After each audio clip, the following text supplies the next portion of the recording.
Well, today on the Funky Jazz podcast, like I said earlier onwards, we have the ever so gorgeous Nyeledi Mabunda.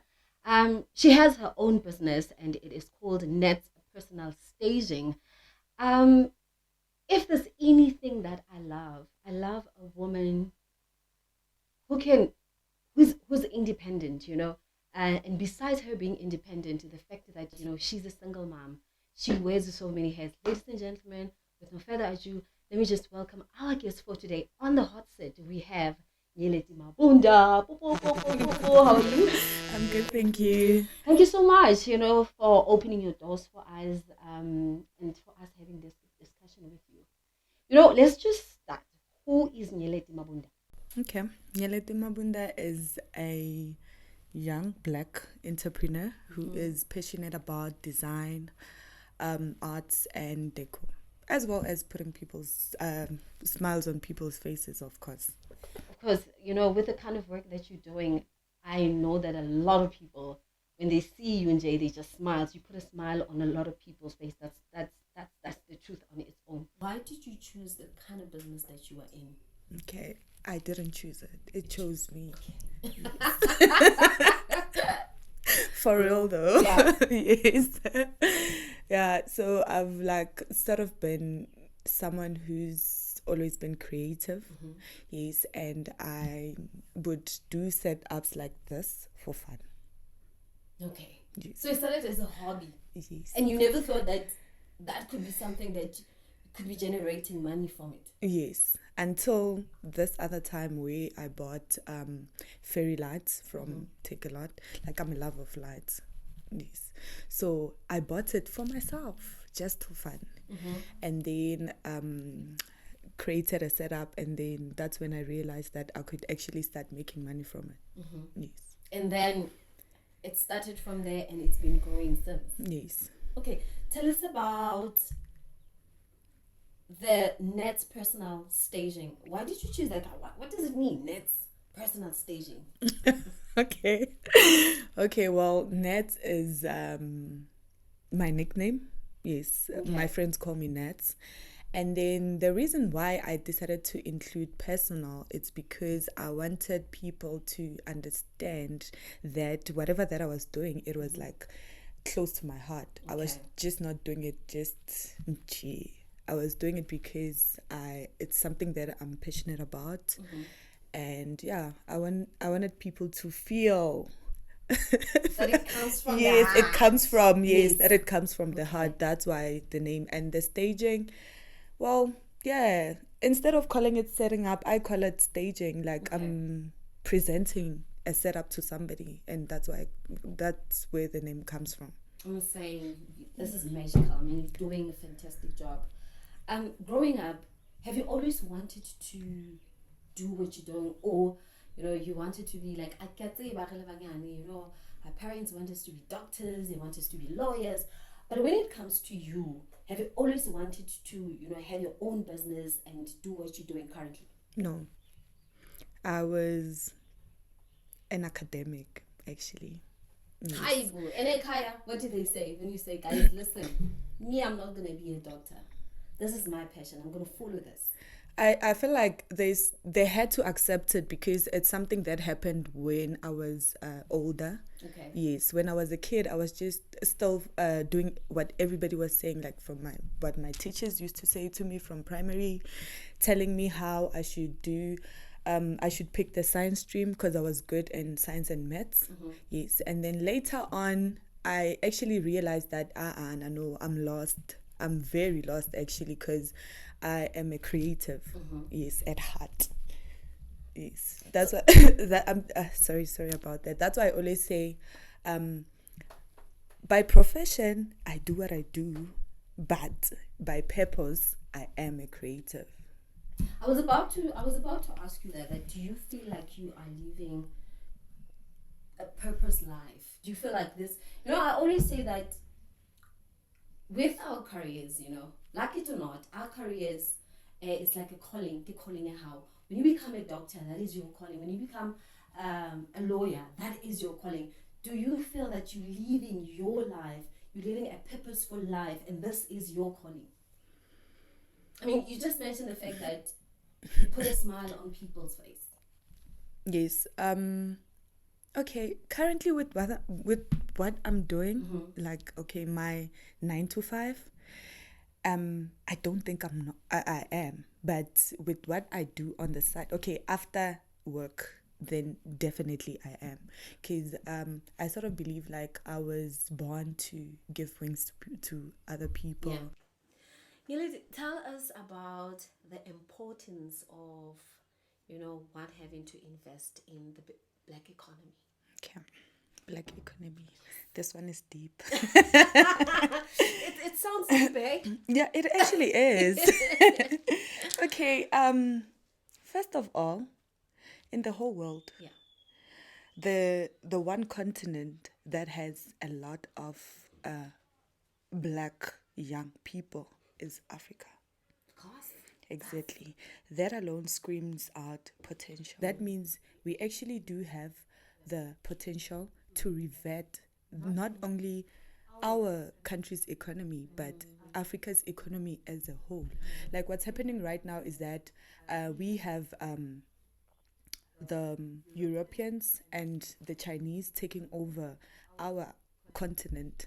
I'm talking from North Africa to South Africa, there's a lot of markets that they are tapping into right now. They're taking our resources, even when you go to Mesebetsi, a lot of people that are there who are your engineers, your doctors, they're not people from Kamona. But what does that say to us as South Africans that other people from other countries, they come in this beautiful country of us, and then they're taking over. I'm talking about the economy, the township economy.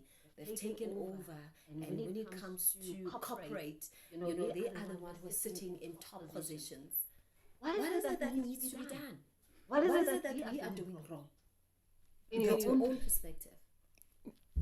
We're not supporting each other, number one, and I feel like we don't believe in ourselves. We don't see the potential that we actually have. I just mentioned the fact that we are the youngest, most vibrant continent in the whole world. That means the other continents are scared of us. Yes, and that's why they're trying by all means to like suppress us and take from us. So right now, the most important thing that we need to do is to realize that we actually do have like a lot of potential and support each other at all costs. We need to stop importing and exporting as well, and support each other, and that's the only way we're going to be able to revert our economy as a country. We need to start supporting black businesses. We need to stop. I know those brands are cool, but we need to stop supporting your Nikes and your Filas and exactly, and buy more Batus and Drip, and stop buying the Monster and buy more Fire. That's exactly what we need to do right now. That's the only way we'll be able to revert the economy. And that's the only way we can redeem the economy of this country, and also the economy in our township, by simply supporting one another and eradicating this mindset that our brains are not good enough. True. When you're talking about brands like Abobatu and stuff like that, not very promoting, but we are promoting them because we're talking about black economy. We have massive brands like Alma Cross, who are making it international. When you say international, these kids showing the clothes on about New York, what do they call it? Paris Fashion Week. Fashion Week, Yes. and all of that. That shows that there is a market for us as South Africans, There's a market for a black child to make it work, for them to be able to see you and they believe in what you're doing. That's the most important thing. Also supporting one another when lady. Also, that is important, and that's how we can redeem the black economy or the Kasi economy. Your son, what are you teaching your son, like on every day when you spend time with him? What kind of lessons, do you teach your son? Okay, I think the most important lesson that I always teach my son is to always put God first. Yeah. Because okay, I'm a Christian. I grew up in a Christian home, so yes, as a boy child, yes, I teach him that even as a boy, he still has to pray. Yeah. Yes, he has to put God first. He has to pray. He has to make sure that his homework is always done. Like I make doing homework high cool, you know. Yeah. So I actually, to a certain extent, I want him to be like me. Yeah, nah. Did you want him to be like his dad? No. Why? No. Like he's way better off being like me. You know what? Raising a son. I'm I'm sure there are resemblance if you're wise, look wise. Sometimes when you get married, mad, and you're looking at your son, you're like, you just like your father. Sometimes, but now that he spends like a lot of time with like my brother, Yeah. he sort of mimics the things that my brother does. Yes. So, and my brother Shem, he's a good one. Yes. Are Are you you not not scared? scared, You know, to see one day, my son? This This is is what I personally, this this is is what what I I always say to my son, that when you have a a child, child, whether out of wedlock or whether you out of wedlock, I do not want you to come and say that you made a mistake. You know, I do not want you to repeat the mistake that your father did. I don't want you to walk in his footsteps. I want you to own up and say, much as I don't feel this person, but the mere fact that you know. When someone at the end, it means that you love the person, and it means that you want to spend the rest of your life with this person. Have you ever had a talking and an issue with your son to say that I had you out of wedlock and your dad is not here? I don't want you to repeat that, to repeat what your dad did. Not yet. He's still very young, but yeah, I definitely will. Yeah, when the time is right. Yeah, but I don't think I'd tell him that having a child out of wedlock is wrong. Yeah. Because I don't believe that everybody has to get married. Yes, I know I'm a lover of love, and yes, my business, rotates around people loving each other, but I still do believe that not everyone is meant to get married. So does that mean you're not supposed to have children? Well, that's a topic for another day. The producers are scratching their head. Meaning that they want to say something. The looks I'm getting. Exactly. Even myself, the looks that I'm getting. Ooh, This is not Women's Month. Yeah.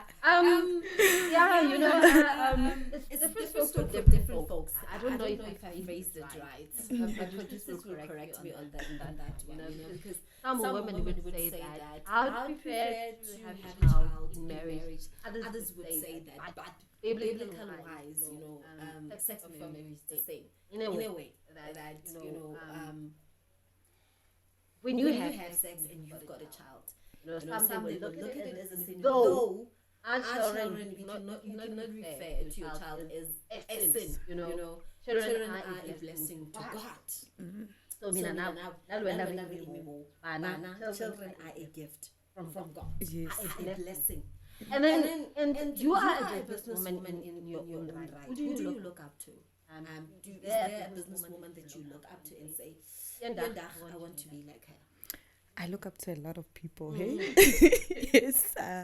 I look up to my lectures from the business school, Dr. Javlile Galawi, and oh my goodness, I can't believe it. How can I? Thought she's gonna kill me. Yes, Maureen Tong. Yes, I look up to her as well, and there are people that I haven't met as well that I look up to, like your Vusi Tembekwayo. Oh my goodness. What do you like about Vusi Tembekwayo? He's smart. That's fine. But he is. Yes. Yeah. I'd say those. Yeah, for now. Yeah. And that's it. Those are the kind of people that you look up to. Yes. Any similarities that you see yourself as a businesswoman from the people that you've just mentioned? A lot of similarities, actually. I'm a go-getter. I'm a go-getter. I also have people that look up to me as I know that I'm not really there. Yeah. You know, I'd say I'm a novice entrepreneur. I just started this whole thing because people will tell you, you need to be in business for like 10 years for you to say, you know, this and this and that. But also, Lena, I do believe that there's people that look up to me and say, I want to be like her. I want to do what she does. You know. You mentioned the fact that there are people who look up to you and say, I want to be like her, and I want to do what she does. Do you sometimes feel the pressure for what's like, I need to do things in a correct manner because now there are people who are looking up to me? Yes, always. Like today, for example, I was actually thinking about it the whole day. I was like, okay, is it possible to like be in business and not be famous, like live a private life? And then I figured, oh, maybe not, you know? Maybe it's not. So I do feel like a lot of pressure from people that look up to me. That's why sometimes there are things that I can't post on my social media. You know, there are places where I can't be seen at. There are things that I can't even be seen doing because I believe for Elena, I'm a public figure to a certain extent. So if maybe someone sees me doing something out of character, then they're gonna say something, say, but she thinks this, but look at her now. You know, so I feel like I still need to not only protect my brands, but myself as a brand. Yes. Sure. And your three businesses, what is the current stage of your three businesses? Okay, the other one is a non-profit organization. Yes. Yes. Right now we are actually working on launching a library that we've been busy with since last year with a school in Soweto. It's my high school. Yes. Charity begins at home. So yeah. Yes. So we were working with them with establishing a library, and we're gonna be launching it in April. And then the other business, I co-founded it with my brother. Tell us our audience more about the Vuma Valentine's campaign. Okay, so Vuma is gonna be running a competition for the month of love, obviously, and the theme is pink is the new red. Okay. Yes. So they picked my business to for the winner. Whoever's gonna win the competition is gonna get a package made by my business. Okay. Yes. Sure. Which is quite dope. That should be exciting. It is. Sure. I can just imagine, and I'm hoping that I'll win this competition. I can't say anything. Okay. I don't want to be accused of nepotism. You and I here always We talk about this the continent as, and we also talk about the economy, you know. Going back to that, do you believe that as an African child, you know, entrepreneurship is the next thing to solve our challenge? Our challenge being the high rate of unemployment and also poverty in this continent. Okay. Firstly, I'd like to say that not everyone can be an entrepreneur. Okay. Yes, and not everyone can be in business. Yes, I feel like as a people, that's also something that we need to take into account. That not everyone can be an entrepreneur. There obviously has to be the employer and the employee. Yes, as much as I do believe that entrepreneurship is what's going to help us to like combat poverty and help with the unemployment rate. Then yes, definitely, it definitely will, but it's not for everyone. So how do we channel those that think they can't make it in business into them, making them think and believe that they can actually be entrepreneurs as well? Because I feel like right now that's what we need. We need more employers than employees. So, and I feel like that will go at schools as well. I feel like our education system also has to incorporate that as well into their curriculum. You know, start putting in work into nourishing the talented abana from primary school, because not everyone can be an academic. Yes, so what the system does is that it pushes us into thinking like the employees, which that's what we need to Go change. to university after university, and then you have to apply for a job, and then neglecting the fact that there are those who are born entrepreneurs, or Exactly. who have the love or the passion of being entrepreneurs. But like you said, you are quite right when you say the system has its way of channeling us to think, for one to have a bophelo, you've got to go to university, acquire a degree, and after that you apply for a job. That is why we are sitting in a predicament that we are in, with a high rate of employment, where you find a lot of young people from university. They've got degrees, some of them they've got master's degrees, but they're sitting at home and they're not utilizing the education that they've acquired from universities. Yes. The importance of people, or the or importance of a person to know their identity. How important it is for one to know their identity. Okay, so for me, identity is quite deep. It's not hore ke nyeledi from, and then I'm a female, I'm a mother. It goes deeper. For me, knowing your identity is knowing your purpose. Yeah. Yes, what you were born to do. Yes.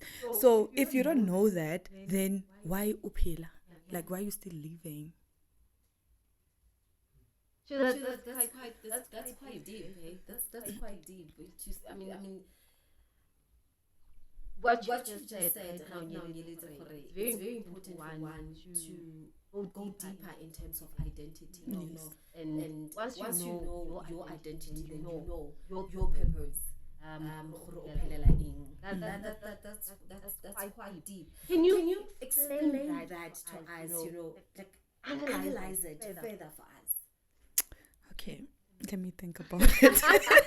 It's okay. It's okay. Okay, yeah. Okay, obviously, I'm gonna give it like a scenario. Yeah. Okay, when we all go for interviews, the first things that they will ask, the first question is, who are you? And everybody goes, no, I'm this, and that from here. I studied what. For me, I feel like identity goes deeper. Like, who are you? What are you? Like, what is your character as a person? Personality, how as well. Yes. Sure. That's deep.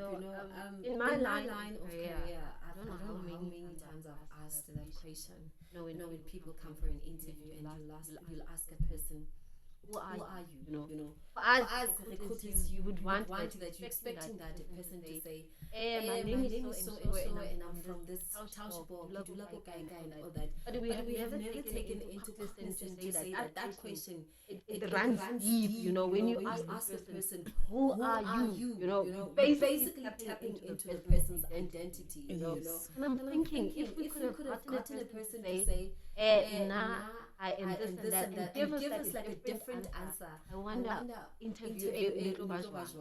But I just love what you just said. I mean, another a different perspective to look into that when a person say your identity. Because your identity is everything. Your identity is your roots. Your identity is where you're from. Your identity is your bloodline. So that's deep. With your business, what problem are you solving with your business? This deco and event one. What problem are you solving? Okay, I know that it's planning events is very stressful, so I'm taking that off your hands. I'm saying sit back and relax and just enjoy the experience with your loved one. Yes. I love that. Straight to the point. I'm eradicating the stress. I'm just saying, come, I'll do that for you. Have you ever, in the type of business that you're doing, have you ever come across a person, like a very difficult client, who is just being difficult no for no reason. reason? And how did you dealt with that?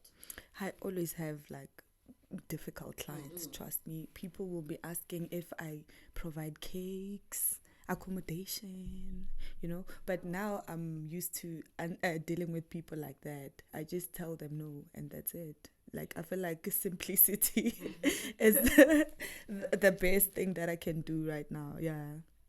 Sure. And just be honest with them. Do you get Yeah, I get both genders. both genders? And the And the approach approach around around that. How do How they do they approach you? Do you feel they're just approaching you because Omusadi and you're in business? And do you feel when it comes to female, they approach you because of they they love love what you're doing? No. Most males that come to me approach me because they wanna put a smile in the women's faces, but on their partners' faces. They wanna, be romantic as well. Yes, and females as well, but both of them do come to me because they love my work. Because there's a lot of people who are doing the type of business that I'm in, but they pick me because of my work. Preview.